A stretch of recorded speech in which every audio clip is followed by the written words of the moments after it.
Welcome to CRB9 news. Speed governance ని ఆచరణలో చేసి చూపిస్తున్న ఏపీ ప్రభుత్వం నిన్న వానపల్లి గ్రామ సభలో ముఖ్యమంత్రి ఇచ్చిన హామీ మేరకు 2 వ్యక్తులకు ఎలక్ట్రిక్ స్కూటర్లు అందచేసిన కలెక్టర్. కొత్తపేట మండలం వానపల్లి గ్రామ పంచాయతీ సంగంపాలెంకు చెందిన ఇళ్ల భగవాన్, దివ్యాంగుడు, కొత్తపేట మండలం వాడపాలెం గ్రామానికి చెందిన చింతపల్లి నాగమల్లేశ్వర కిరణ్ ఒక్కొక్కరికి 1.5 లక్షల రూపాయలు విలువ కలిగిన ఎలక్ట్రిక్ స్కూటర్లను అందచేశారు. లబ్ధిదారులు ఇద్దరూకి ఎలక్ట్రిక్ స్కూటర్లను ఇస్తామని హామీ ఇచ్చిన మరుసటి రోజే అందజేయడం సంతోషంగా ఉందన్నారు.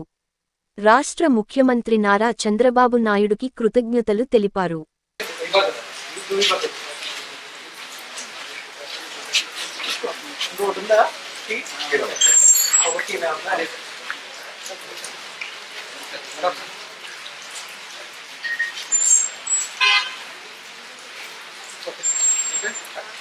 So, the access of side, this is